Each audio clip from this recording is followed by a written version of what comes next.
the countries that consumed all those commodities will be having a slowdown.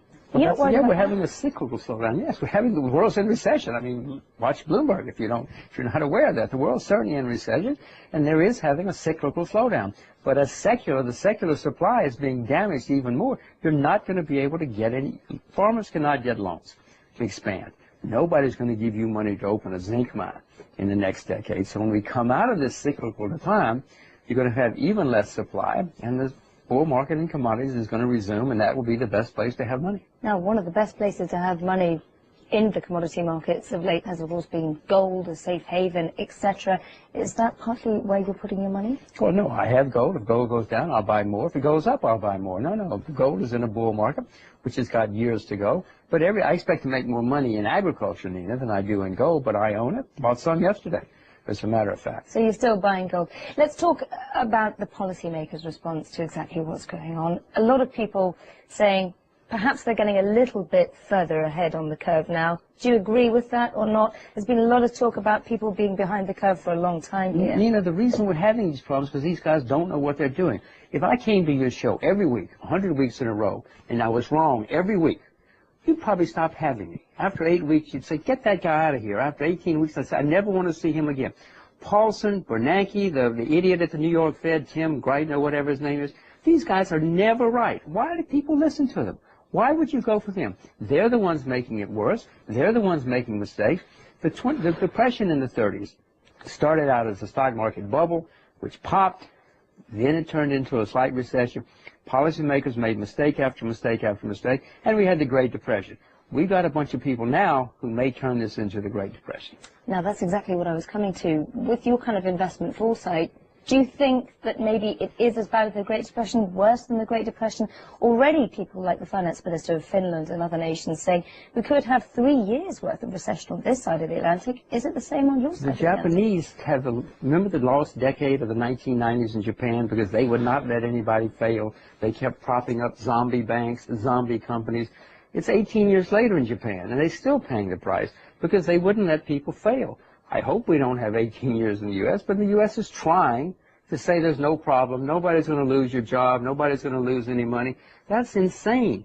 We had the worst period of credit excess in world history. Somebody's got to feel some pain.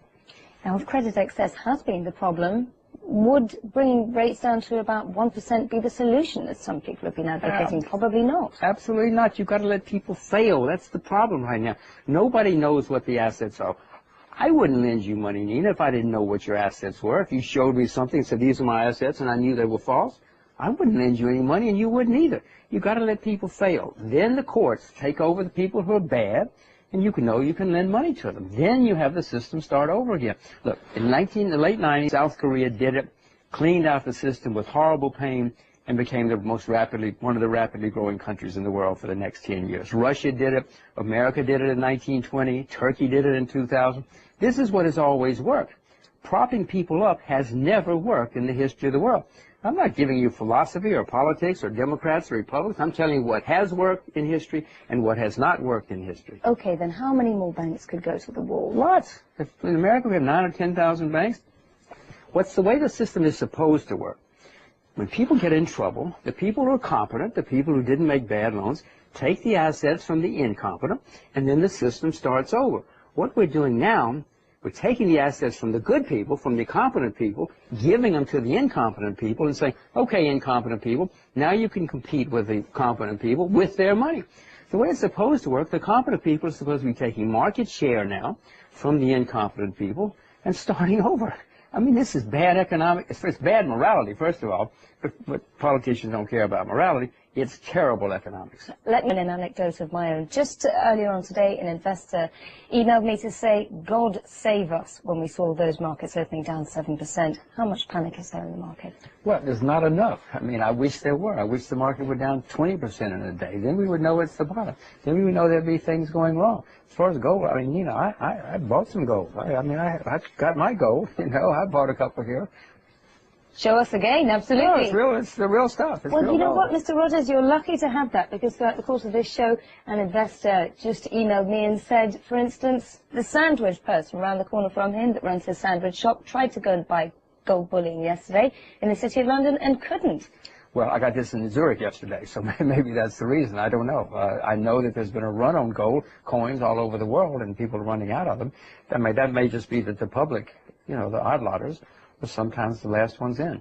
So where would be the striking opportunity in terms of market investments going forward? If there's one particular thing you could look for, say, 3 years from now that would make you money, something catching your eye? I'm going to make a lot more money in agriculture than I am in gold or any stocks on the board.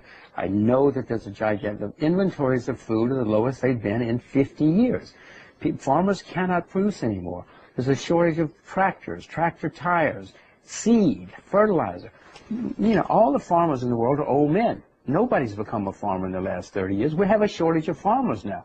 Everybody you know became a lawyer or an investment banker or a journalist.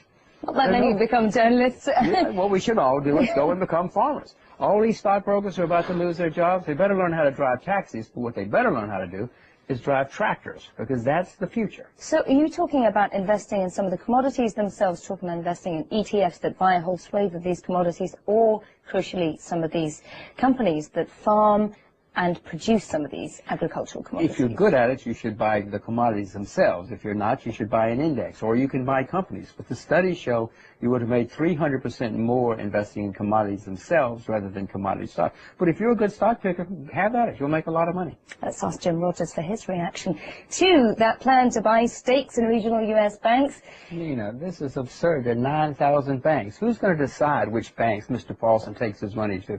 That's not the way the system is supposed to work. Was he going to buy out my losing positions? And Mr. Paulson, I've got some stocks that have gone down. Would you buy them for me? That's not going to solve the problem. If you go to the banks, and they all have phony bookkeeping right now, I wouldn't lend money to a guy with phony bookkeeping, and you wouldn't either. Just because Mr. Paulson gives him some money, this is not going to solve the problem. You said that before. In fact, we've also had a number of sort of former Bank of England policymakers on this very show saying you just throw money at the problem until it goes away. It doesn't seem to be the issue, is it? That's called massive inflation. We're going to have an inflationary nightmare. Throughout history, whenever people have printed a lot of money, 6 months later, a year later, 2 years later, you have terrible inflation. These guys all over the world are printing gigantic amounts of money, and we're going to have an inflationary nightmare. May I repeat again? May I urge you to buy some agricultural products? We've heard how Europe has traded, but in the United States, things going from bad to worse. As we were just saying before, when will the Fed and other central banks start printing money? They're going to have to do Well, it. they're already printing money. Need to be attentive. Be attentive. They're going to cut rates some more. They're going to cut interest rates some more. I own short-term government bonds. I plan to sell my short-term government bonds when this happens and go short more long-term government bonds. This is insane, but this is great for commodities down the road.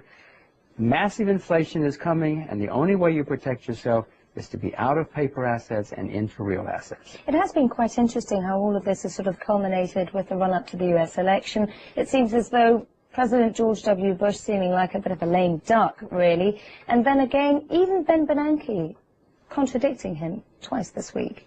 Well, listen, I don't take my advice from George Bush or Ben Bernanke. Neither one of them knows what's going on. No, that's not where you get your advice. You'll go broke if you get advice from any government, but especially the American government. Don't pay attention to them. I guess you have to because you're a journalist, but I don't. All right, then, let's take a look at exactly what the Fed could do. I mean, what are you expecting? Rates to come down to 1%? Is that the answer? As we're saying it's not the answer. No, that's not the answer. Or that's what would you they're like going to see do. them doing at the moment? Well, abolish the Federal Reserve and resign.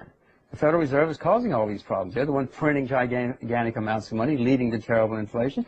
And the Federal Reserve has taken on hundreds of billions of dollars of debt onto its balance sheet for the American public to pay off. Why should the American public have to pay hundreds of billions of dollars of debt to bail out some guys driving Maseratis on Wall Street? And by the way, all those guys driving Maseratis better learn to drive tractors, because in the next 10 years, 20 years, the farmers are going to have the Maseratis, and these guys are going to be driving tractors. Let's have a quick listen to this word from Nouriel Roubini. It's pretty full on. I think that at this point, the government is going to directly take over much more than they've decided in the past. Financial institutions, partial temporary nationalization of the size that has been announced in the United States is not going to be enough. The government is going to have to take over many of these financial institutions and run them, not just give them the right to manage themselves as it is. Just one final comment from Jim Rogers, Chairman of Rogers Holdings.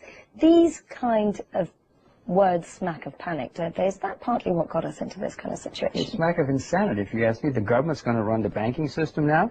They can't even run the post office. What's wrong with these people? Why don't they just let them fail and start over? That's the way the system works. I'll tell you how you'll know when the bottom comes, by the way. When people say it's over and when you see more bad news and stocks stop going down, or when they go up on bad news, that's when we'll hit bottom. When that's going to be, I don't know. Okay, Jim Rogers, thank you very much for joining.